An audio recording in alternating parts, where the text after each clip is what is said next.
attention and listen, we about to teach class. Inside the vault, my man Ass Cash, so get your man right. Thursday nights, 8 p.m. you see him, you change your life. Millionaire mindset, the best on earth.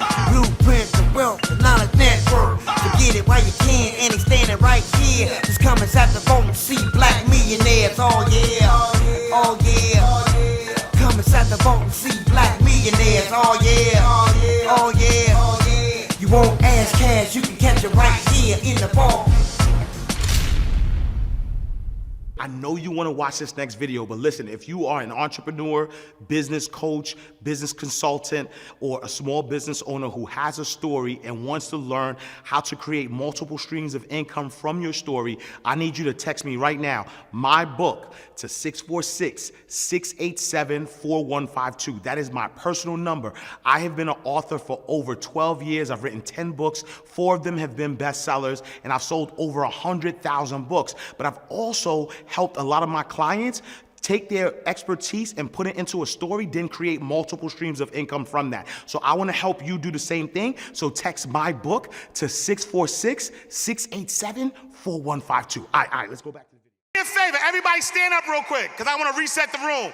Everybody stand up real quick before I bring out this legendary panel. We need to reset the room, because I need your mind to get right. Y'all ready? So I just need y'all to repeat after me. Y'all ready? Make some noise. Y'all ready? I am a wealth creator. Abundance is my birthright. I will always seek knowledge. I will follow my divine path to prosperity. Everything I need, I already have. I will always accept the best that life has to offer.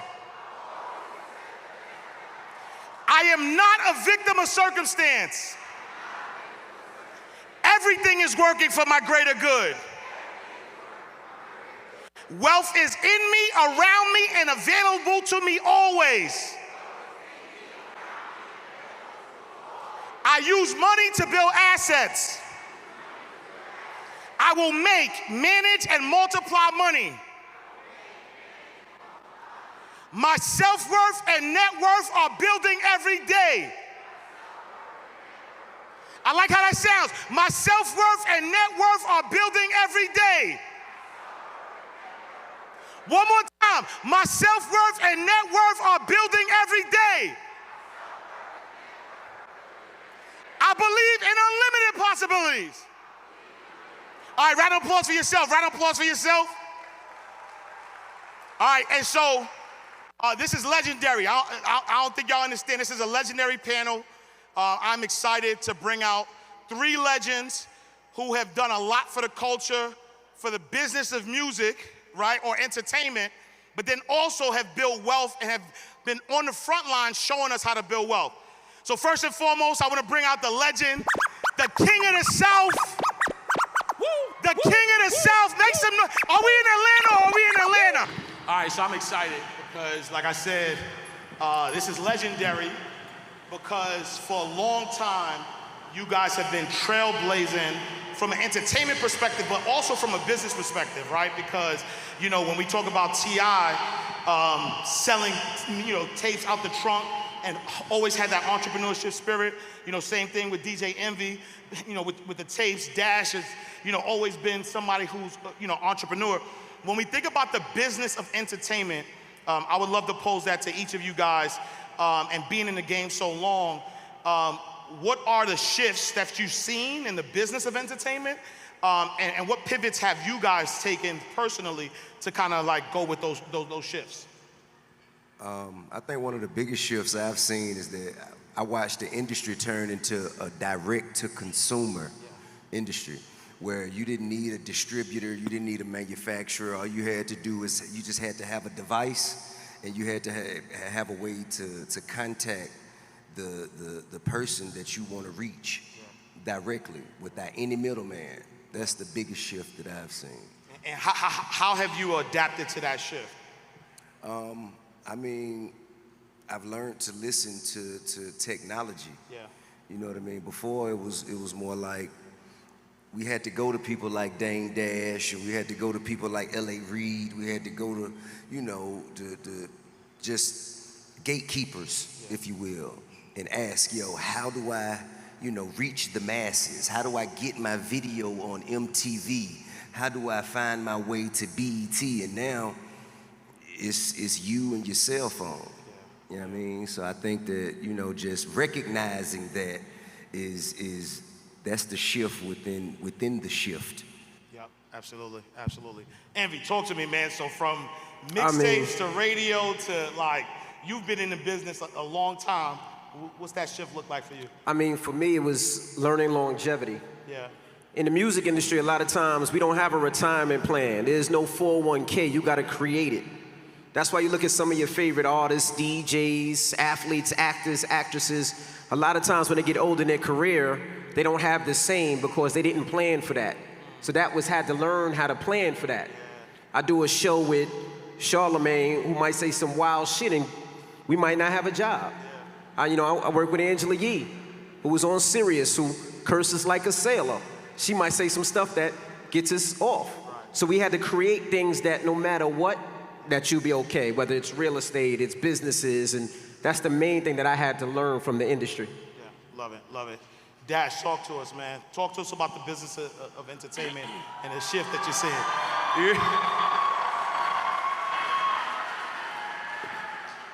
Well, first and foremost, mentality changed. You know, it was the coolest thing in the world at one time to be signed, but then it became very cool to be independent. And also giving a 360 experience became important. So, you know, because of the internet, you have a direct relationship with the artist. So now you want to know not only what they feel about music, you want to know what they feel about fashion, what they feel about art. You have to step up your visuals. They want to know about your taste in a lot of dimensions. And then, of course, there's no more physical sale. Everything is streaming. You know, for me, years ago, I always thought it was logical just to always have an artist just have a subscription service. And you just, you know, have a bunch of people just subscribe to the artist. The Rolling Stones have been doing that for decades. But I just think now, because it's an independent nature, because there's so many different ways to make money, and of course, shifting into Web3 opens up a whole nother door. It's a whole nother piece of land that needs to be colonized, but at this point, we have to make sure we control the narrative, not them, which means we must be literate. So the difference is we are now smarter, and we want to be smarter. Before, it felt like we wanted to be dumber. We wanted to be proud that some white man owned us. We wore it on our sleeve. That's not the cool shit no more. The cool shit is to own your own. Round of applause, round of applause. And we're going to circle back to Web3 for a second, because you talk about Web3 and, you know, owning land. You know, MVTI, you guys have been very instrumental in real estate. You know, talk a little bit about, you know, why is it important to own, right, physical real estate, and how has that helped you guys build your wealth? I mean, for me, real estate was the first step that I took to diversify my portfolio. I started, you know, buying and flipping houses in 2001 with my uncle.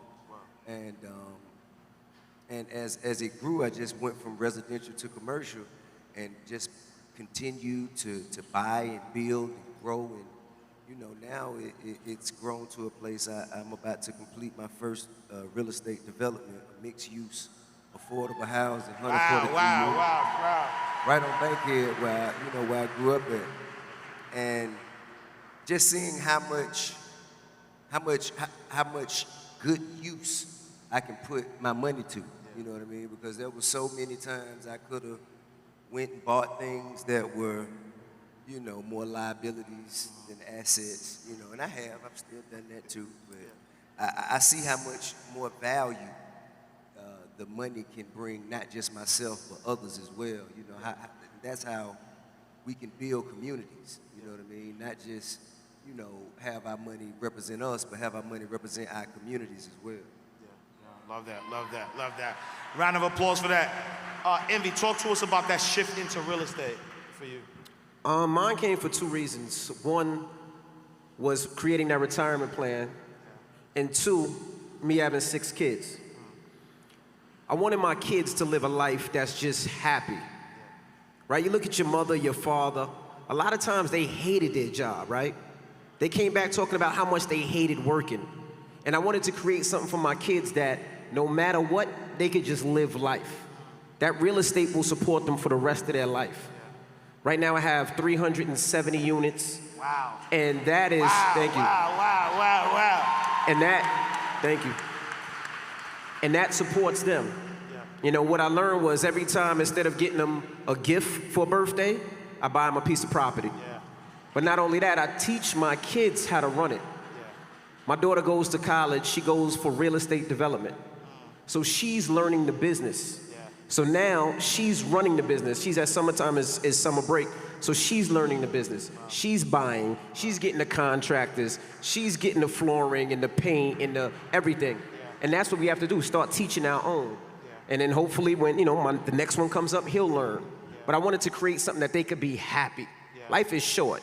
You want to live it out. You want to be happy. You don't want to have stress. That causes cancer, causes diabetes. You just want to be happy. And for that, that was my way of starting generational wealth and financial freedom. Yeah, no, I love that because I was on I was watching a panel earlier with Caesar actually. He mentioned, you know, instead of getting his daughter a you know, Sweet 16, he bought her a property, you know, for her Sweet 16, and now, you know, she's a landlord at 16 years old. And that's a beautiful thing because, again, like you said, generational wealth isn't only about the money that you pass down, it's also about the assets that you pass down from, you know, as far as knowledge goes. Dash, talk to us, man. So you're in a space where, you know, you're getting into you know, Web3 and the blockchain. And you know, legend has it, you know, back in the day during Rockefeller times, right? If somebody didn't get a rock chain from you, it wasn't an official rock chain, right? And so now you're going from rock chain to the blockchain. Talk to us a little bit about that. Well, Y'all see what I did there? That wasn't dope, no? All right. Well, going back to the real estate thing, you know, most of the time within our culture, we don't own nothing, so we can't make the rules. You know, when you own something, that means you're the boss of what you own. That means you make the law within those 4 walls and those bricks. And that's usually the problem. We fight over shit we don't own. It's not ours. So to automatically become a boss, and the only way to really fight racism, see, I've been kicking it in Florida for a little while, and I'm like, damn, it's racist out here. But the reason why is I'm trying to get some money, punk. Man, why you keep calling these people? Because I'm trying to get what I deserve. If you haven't wrote down your goals, if you never envision it, it will never happen. So if you haven't wrote down your goals, you need to manifest that and speak it to existence, because the Bible says, speak those things that are not as though they are. Everything that you've ever wanted, everything that you've ever desired, any dream, any aspiration, all of it is now going to take shape. Knew the importance of keeping your job, because your job is your first business partner. Wall Street looks like us now. It's a battle cry. Wall Street looks like us now. It's the equalizer. If you can start training your brain to start thinking about solutions to problems and challenges rather than letting them slow you down, you are going to dominate this life. And when I learned that selling is not about convincing people to do something they don't want to do, selling is about empowering people and freeing people from their inhibitions so that they can do something they already desire to do. I cried too much to settle. I prayed too long to settle. I fought through too much to settle. I didn't make it through COVID to settle. I'm ready to step into everything that God's got for me. But the reason why is because they're not used to seeing a black boss. And I'm like, because I don't really feel racism. I was like looking at the people from my culture and they seem so oppressed. And it's more about survival. And I was like, damn, if my boss was a racist, that would be hell, if I had a boss. But if that boss was racist, that would really, he controlled my money or her, that would suck. But when you're the boss, a racist can't even show you they're racist. They get fired. I don't have to feel it. I'll just fire you. And they're just not used to it. And what I believe is that, you know, if we are the landlords, and once you have ownership, you can make the laws, then the world would just be a better place, because culturally we wouldn't lead with fear. We would lead with love. But the first step is ownership. Any way you can get it.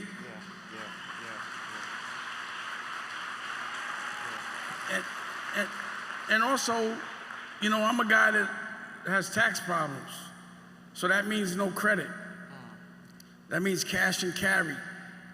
It's very hard to get credit when you're first generation if somebody doesn't co-sign for you. That's why they make us so worried about it. But you could buy credit. You have a property, and then you can take a loan against your property, and now you made your own credit. So it also puts you in the game.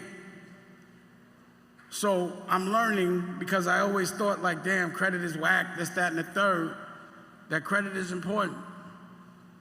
It's important to be able to pull cash when you don't have it. It's important to have cash flow.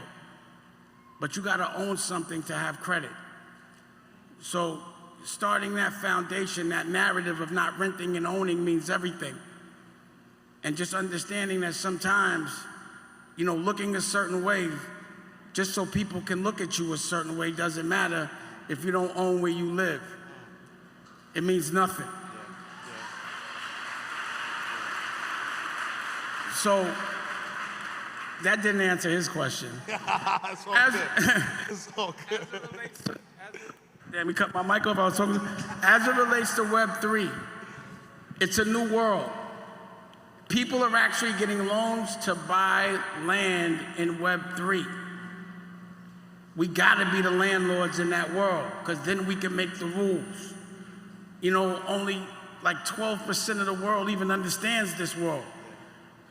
That means there's 8% that don't know. Don't be the 80% that don't know. Be the 12 that do. You gotta be there first. You gotta be an owner so you could be a part of the narrative. And we gotta own. So in the Web3 world, I have land at Network, and I think people should Google it, because I feel like it's the YouTube.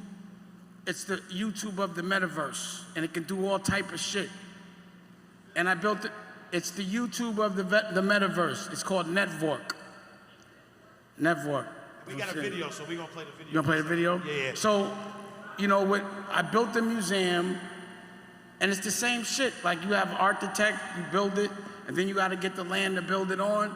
I built it on Network, and Network can do all type of shit. It's crazy what you could do on Web3.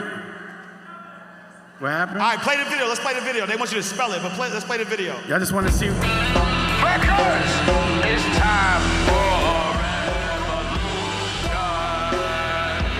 It's time for That's my museum. You'll be able to buy NFTs. And if you're an artist and you're like-minded, you'll be able to make money, monetize your artistic work without compromise or a middleman. But I'm a superhero in the oxygen world, and I'm definitely gonna be a superhero in Web3. Cha-cheer.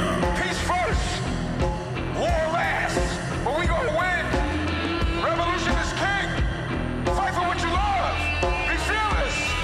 It's time for a revolution. All right, round of applause, round of applause. So the world in Web3 is gonna be as important or more important. And we gotta get there first. So that's me as an avatar, and I could change my clothes. You could buy the clothes, you could buy the art, you could do the screenings. And any business you in that's not pandemic proof is a dumb business moving forward, just based on how shit is going. So you gotta be able to touch the world without touching nobody. Pause. And that's what I said, pause. And that's what the metaverse is. Sorry for taking up so much time. No, you're good. And so, Evie, talk to me a little bit, right? So Dash talks about ownership and the importance of ownership.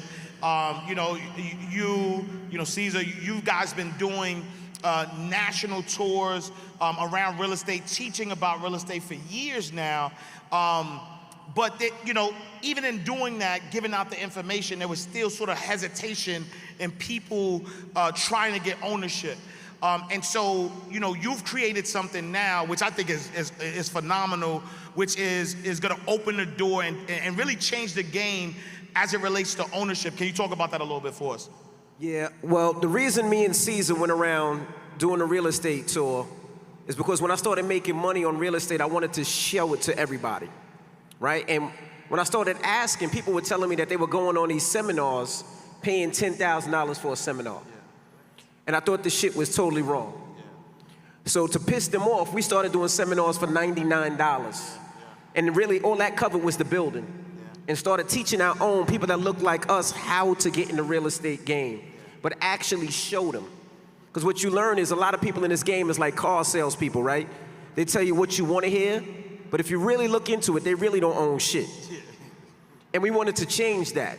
So we went on this tour and started teaching people about credit, hard money lending, equity, not using your own money, using somebody else's money to buy that property.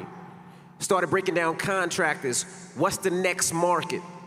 How to get the deals. Next market is Milwaukee, by the way. You could buy a cheap crib in Milwaukee for like $5,000. I'll tell you about that later. Things like that. Yeah. Auction.com, Hubzoo.com, where to find the properties. So what we found out, there was so many people that were still so scared. So we said, let's create a platform where people don't have to be fearful. Wow. And the platform is where you can go there, and if you buy a house in Milwaukee and you need a contractor, you can go on there and find somebody that actually works. Nice. If you buy a property in Detroit, you can find what areas in Detroit is worth investing in. But not only that, we did it so that you can actually invest on the site. With as little as $100, you can invest. And then you can see how it works. And the reason we're doing that is so that you can see how your money is spread. You invest that $100, you get money every month off tenants. You get money every month if you flip it. And that's what we wanted to teach people. Wow. So it's a stepping stone so people could get their feet wet without losing a lot, and they can understand. They can see why we pick the colors, why we buy the wood, pause, the flooring, the cabinetry, and all that, and they can actually learn how to do it. It's called Flip to DAO, F-L-I-P to DAO, D-A-O, and that way they can learn. And then hopefully they can teach their brother, their sister, their mother, their father, their niece, their nephew, but it's a way of people to learn. Yeah, and I love that, because if y'all didn't catch what he just said, is that a lot of times people are, you know, hesitant to get into real estate, but if you put $100 down and now you become part owner in a real estate property, and so if that real estate property is cash flowing, you get a percentage based on what you put in. Right. As that. Right, and I'm not taking their money. Right. They're an investor. Right. They're an owner with me. Yep. I'm not losing no money. Caesar's not losing no money, so every month you get a return. Yeah. Now, for $100, it's gonna be more than your money's in the bank, but it's a way of learning. And what if you sell that property? You said what? Like, what if you guys decide to sell that property? They get their share of their property because they're partial owners. Nice. And that's how we do it. And it's pretty dope. We get a lot of people involved, and they're learning the process and learning, because we go through everything from demo to rebuilding to getting tenants to the whole process of doing it. Yeah, no, love it. And so, round of applause. T.I., so you know, I love your movement within the real estate, you know, businesses, because again, you start, you know, you're focusing on commercial properties. You mentioned building like low-income housing, right? Because not low income, okay. affordable. Affordable. I meant that. Affordable housing. I mean, because right now, man, with gentrification, like, you know, 95% of the people who work in Atlanta can't afford to live in Atlanta. Yeah. because the natives of the community, you know, they've been pushed out by, you know, big people who come in with the big developments. Our grandparents and great-grandparents, the houses they've worked hard to own for decades now, they can't afford to pay the taxes. Yeah. They lose their houses. Now we are living on the outskirts of the city. Yeah. And that changes a lot of things within the infrastructure of the city, yeah. Whether that's politics, that changes the culture. So we have to make sure that the people who made this city and the culture of this city, what it is, still have a place in this city and can afford to stay here. Yeah. And somebody has to be a part of that charge. Yeah, and I love that. I want to stay there for a second because, you know, as you talk about, you know, it changed the politics and the policies and things of that nature. You know, one of the things that you've been able to do is really, you know, build connections, and within those relationships and those connections have helped kind of push, you know, forward some of the projects that you're doing. How important is it, from a wealth perspective, to be involved with local politics and understand what's happening, you know, in your area? I mean, it's important to know, you know, it's important to know who your representatives are in your community.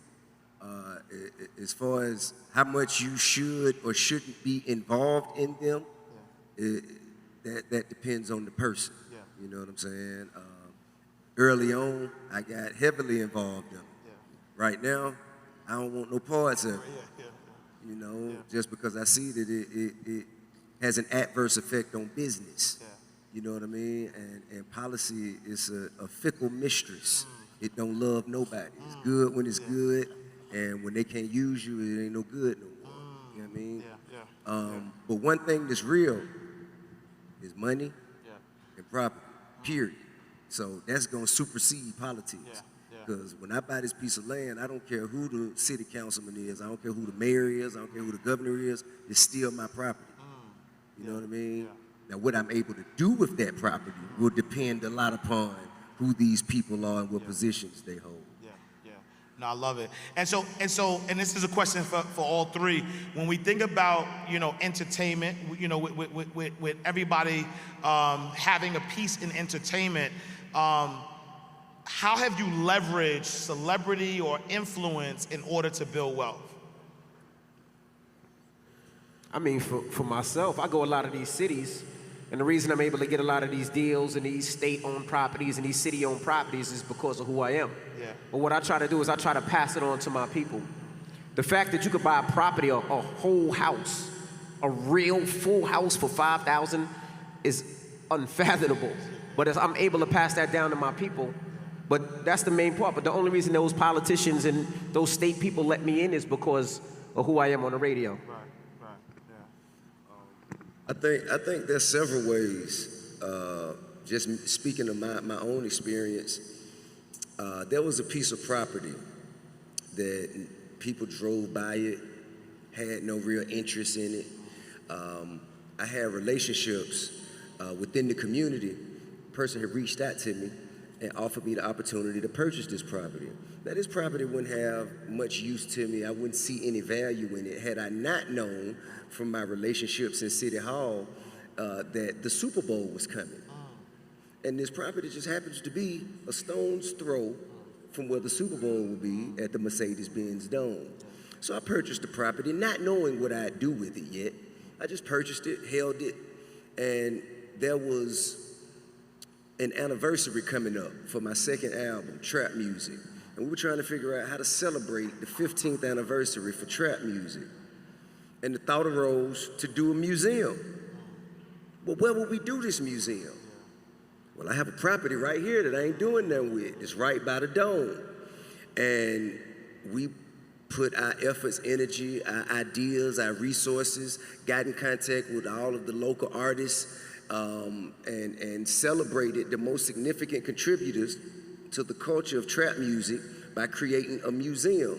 That was only supposed to be open for a month or two, but it's been open like 5 years now because of the people. Yeah.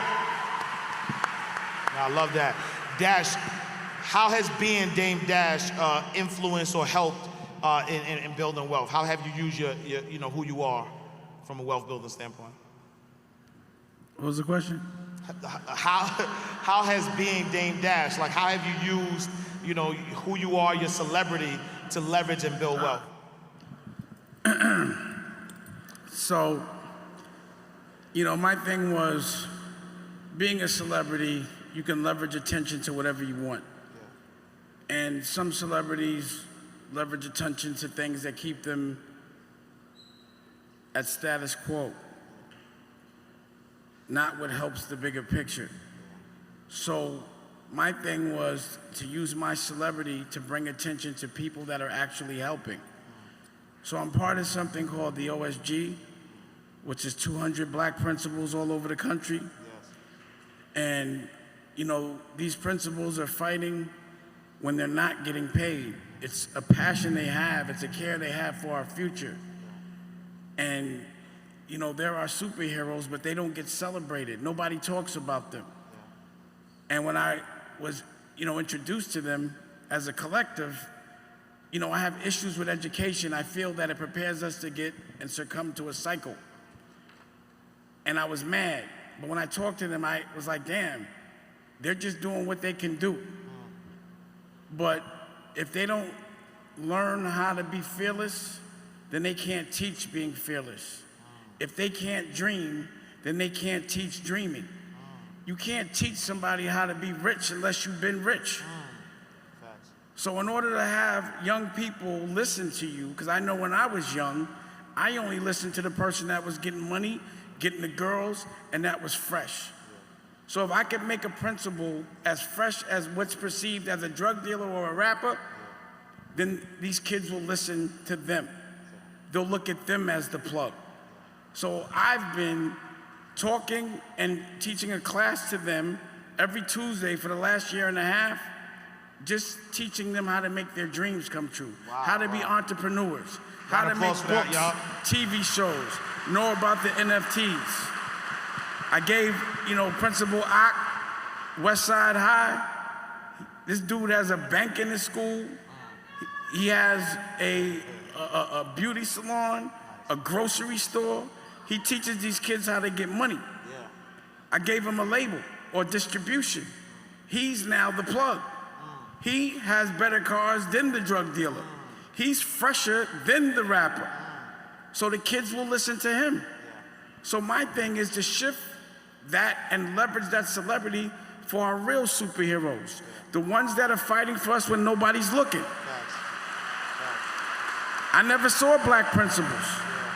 I didn't know they existed. Usually if I did, they didn't have a mustache.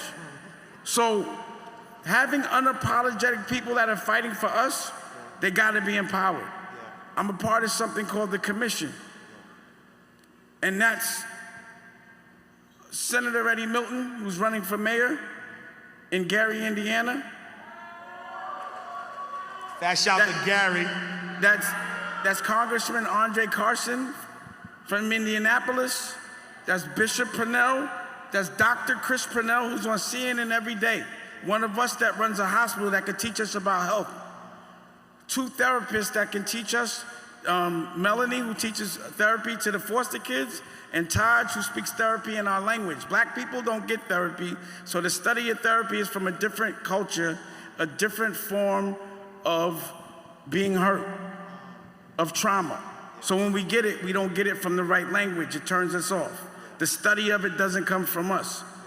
So we're trying to make sure everyone also recognizes that unrecognized trauma just to being black and surviving. And then Dennis from the OSG. So we get together and also Do It All, who just won city council, a platinum artist. He was in Lords of the Underground, the first platinum artist to win a public official in Newark. I mean, in the whole country. So it shows the power of us, the power of hip hop.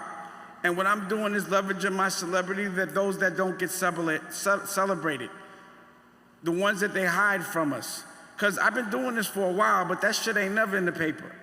I have printable summits. I build studios in the schools. And Lays from MOP is also down with it, Dennis McKeezy. They never talk about that. Let me not pay a bill. Let us fight each other. That shit is all over the place. So that's what I'm doing. Yeah, no, I love it. I love it. T.I., let's talk. Let's talk, right? So Dash just talked about, giving back and building up his community, through honoring the superheroes. You've done something specifically focusing on, Moolah. Focusing on Moolah, and cell phones. Talk about that a little bit. Well, not necessarily cell phones. It's an operating system that is of tablets. So not an iPad, but a tablet that will be distributed to underserved areas of the community by way of the government. And this tablet will offer Wi-Fi and, just services to areas in our communities that they try and keep shit away from us. That's how they keep the information away. Most people who live in the hood don't even have proper Wi-Fi service. You know what I'm saying? So I think that we found a way to have the people make money and have the government subsidize some things in our communities that are necessary, and that's Moolah Wireless and Moolah tablets. Yeah, I love that. Round of applause. Right, so Moolah Mobile, the goal is to use emerging tech to give more economic opportunities and resources to those who need them most. Absolutely. Yeah, love it. Envy, let's talk a little bit, right? So one of the things that I admire the most is the fact, like you talked about your kids, and you talked about setting up your kids the right way. I know that you and your wife just released a book talking about, Black love. And as a happily married man, round of applause for the First Lady, she in here somewhere. As a happily married man, over 15 years, talk a little bit about the importance of that union, right? That bond and building wealth with your partner. Yeah, well, me and my wife been together 27 years. We've been married 21. Wow. Round of applause for that. Yeah, thank you. Since 16 and 15. Yeah. So she was there from the beginning and seen the DJ grind, and she was the one carrying the club when I'm dropping my tapes off to the bootleggers to make sure nobody's trying to rob me. She was the one sitting in the car making sure we didn't get tickets. When I'm at Dame's label trying to get records, she's the one sitting in the car making sure we good. And before we go, I want to say, thank you. I never said thank you. Round of applause, yes. I'm going to tell y'all why. Because when I was doing mixtapes, and it was time to do the Rockefeller mixtapes, he gave me an opportunity. And he didn't have to. He could have went with Clue. He could have went with SNS. He could have went with Craig G, with all these different DJs, but you gave me a chance. And I never said thank you, and I wanted to say thank you.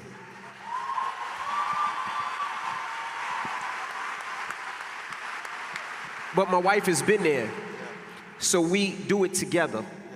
Sometimes she come up with an idea and we try it and it doesn't work. Sometimes it does. But we constantly communicate with each other, whether it's the juice bar or our water company or whatever it may be. But the reason I do that is because with her, if she tells me something, I know she honestly cares. You know what I mean? She doesn't do it out of maybe he's hating. Maybe she's hating. Maybe she wants that position. She gonna tell me how she feels. I could walk out the house and my pants might not look right. She'd be like, babe, take them shits off. You know what I mean? Or maybe I need to, babe, go get a haircut. Like, that's how your relationship should be. You shouldn't care. You should be honest with that person when it comes to life, your family, your kids, and business. And because of that, it's always work. Yeah, no, I love it. T.I., Dash, can y'all talk about the importance of having a strong partner as it relates to building wealth? I mean, I think that's the anchor. I think everybody needs a solid other half that they can, a soundboard, if you will, and someone that can steer you back in the middle of the road when you might veer off, you know what I'm saying, on your own desires off the path of progression. Everybody need, somebody to, kind of get them back on the right side of things.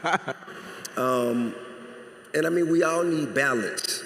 In life, we all need balance. Too much of anything is good for nothing. And to have someone that can balance us with honesty, with solidarity, with love, with compassion, and with discipline. You know what I'm saying? I think, you know, that's the cornerstone of success to me.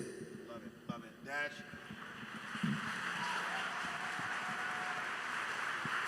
So, you know, I don't know if everyone agrees with this, but I've always looked at women as, you know, God. Because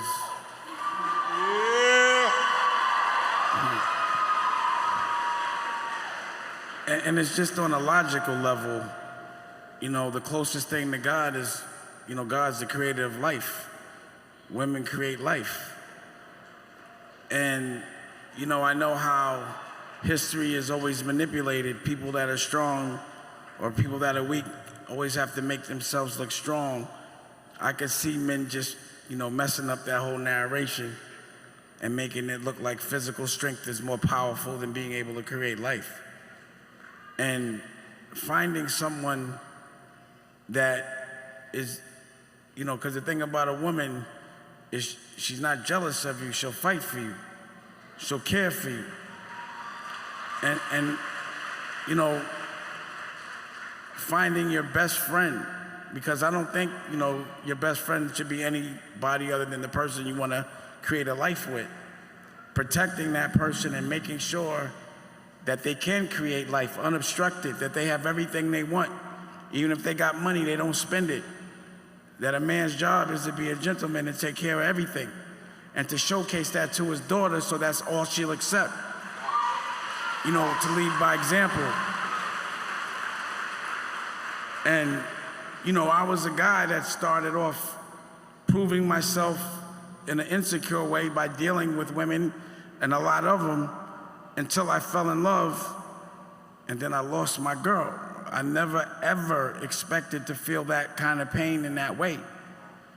So you never really understand how important love is until it's taken from you. So I felt the pain of finding a best friend and just God saying it ain't time for y'all to be together. But being able to recognize that feeling in someone else, maybe if I didn't feel that kind of pain, I wouldn't know what love really was and how to recognize it. So what comes with love is responsibility. And when you find your best friend, you should do everything you can to spend as much time as you can with them, because you don't want to be away from them. So my method is to do businesses with the women that I love, to make their dreams come true. A man's job is to make a woman's dreams come true. Because if your man doesn't make your dreams come true, that ain't your man. And the person that does, that's the one she gonna love. I love it, love it, love it. I want to shift real quick. I wasn't finished. Oh, my fault. So what I was saying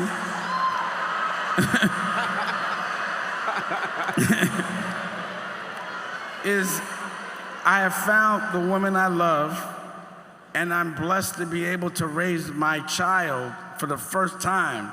I'm 1 out of 5 right now, unobstructed, and it means everything. And life without something to love and something to love to fight for is not life. You're not even meant to be here for nothing else. So you gotta find that love, fight for it, cherish it, and if you're a man, know your job, because a real man does.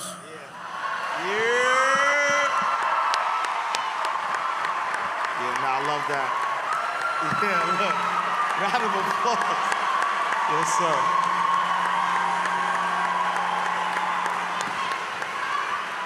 And so I want to shift real quick to mindset, right? Because in one way, shape, form, or another, you guys got it from the mud. Started in a particular place, had to go through some ups and downs to kind of find your stride.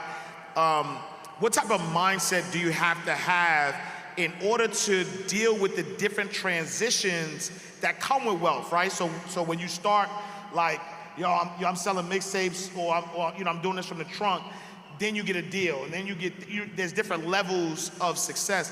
What type of mindset do you have to deal with the ups and downs of success and the different transitions that success takes you through? I mean, you have to be resilient. You got to believe in yourself more than you believe in the doubt that's gonna fill the air when you walk inside your house. You gotta speak success into existence. You got to speak success into existence, even when other people can't see it, even when other people, it doesn't seem tangible, it doesn't seem believable. But you got to lead by example with that belief, with that burning sensation that you have inside of you. You got to be tenacious. You got to be the first one there, the last one to leave. You got to be led by faith. You got to be led by faith, and you got also, man, you got to deal with the pain that comes with not having everything you want, how you want it, when you want it. You got to work until it get like that, and you got to surround yourself with people. You got to surround yourself with people who are able to do the things that you may not be able to do at the time, who are just as strong in their areas as you are in your areas. And also, you kind of have to trust in your talent. You got to trust in your abilities. You got to be willing to learn. You know, I think that overall, humility is the mindset that will allow all of those things to happen at the same time, consistently. You know what I'm saying? Being humble and being honest with yourself. Not trying to go out there and present something to the world that you can't maintain on a daily basis. Not trying to look like something that you're not. Not trying to say that you're able to do things that you can't. You just got to go and be as honest with yourself and with the rest of the world. And you got to believe in what you're presenting. And you got to execute and continue to execute consistently, over and over again until it comes into fruition. Love it. Envy, talk to me. Yeah, I mean, I love everything T.I. said. It starts with faith. It starts with praying every morning. Not just asking, but saying thank you. The second thing is motivation. Who's in your clique? Who's in your circle? Are they motivating you or are they keeping you down? It's also what you get out of everybody's conversation. All weekend long, you heard from everybody.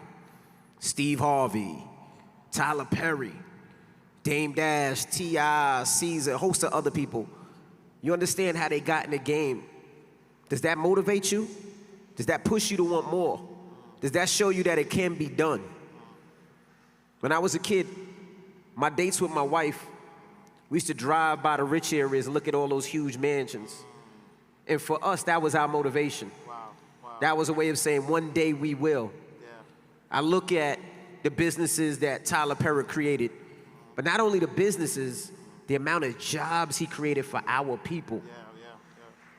You know what I mean? That's something like no other. Absolutely, You know, you look at T.I. and some of the things that he does. When I speak to T.I., I don't ever speak to him about music. First thing I say to T.I. is, where's the next place you invest in? Oh, how much you putting in this? Where's the building? Where you going next? Because that's what I want to know. When I speak to Dame, the first thing I said back there was, when you coming back on the Breakfast Club? Because I want, what else are you working on so we can share it with the people? Because that show is an outlet to get things to our community. Yeah, we talk about the bullshit and the gossip and we chatty patty sometimes, but we also put the things about mental health, relationships, investing, real estate, stocks, and all that other thing as well. So, you know what you always say, that, you know, you put the medicine in the candy so we understand, and that's what we do. So that's what we're able to do, and that's what I get my motivation, to just talking to people. And I ask questions like I'm a 3-year-old. Reason being is because I want you to break it down. Talk to me like I don't understand so I can understand. If there's something that I don't understand, ask. You don't think when I go back there, I'm not going to ask Dame about the metaverse and all the shit that he was just talking about with that guy walking? Because I don't know. But I'm going to ask this nigga. We gonna chop it, and then we gonna chew. We gonna get money. See? But that's part of the things that we do. Nah, I love it. I love it. Dash, I'm gonna pose the same question, but in a different way because I know that Envy. What was the question? What's up? Yeah, I'm gonna tee it up because Envy talked about him and his wife going through neighborhoods and visualizing, right? And I heard you once say on assets and liabilities, over liabilities, that you cannot visualize losing, right? And so visualization is so important. And I don't know if it's a Harlem thing, maybe, because I can't visualize losing either.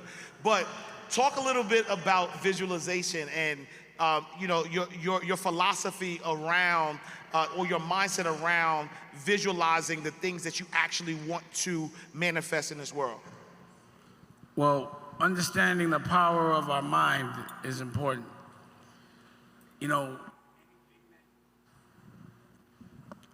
Hello? Anything that you can visualize will happen. And usually what happens is we'll be visualizing something and someone around will be like, it can't happen because of this, it can't happen because of that. And the last thing you think about is the reason why it can't happen. And that's why it doesn't happen. So my brain and the way I move is in dimensions. The first dimension is the dream. And in a dream, everything's perfect. But what I find is nobody dreams. I ask the most intelligent people, the people that are the most, go through the system and principles and all, what's your dream? A selfish one. And most people are programmed not to have one because every time they start thinking about the perfect visual, they think about the reasons why they can't do it. So first and foremost, the perfect dream, one dimension. Second dimension is you write it down, put that shit on paper. That's another dimension. That way other people that have the same dream, that don't understand what you're saying because you're long-winded or you're insecure about it or you speak in a different diction of language, they can see it on paper and understand it because you need a team to make your dream happen. Second dimension. Third dimension, you make that shit happen in the physical. It really has to happen because you visualize it, because you wrote it down, because you found like-minded people to fight for it with you, it becomes tangible faster. Fourth dimension now is in the metaverse.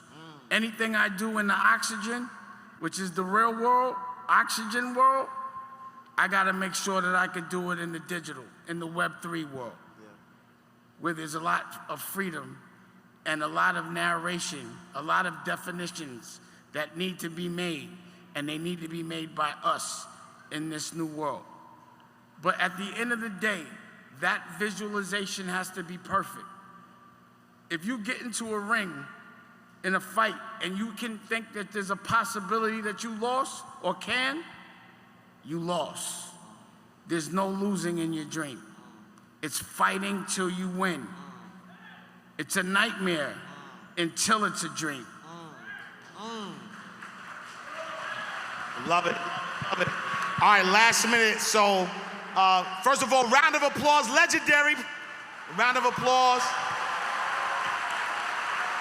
Any last word? We salute to this financial revolution. We have over 12,000 people in the building learning about financial education, generational wealth. Any last words for the people, T.I.?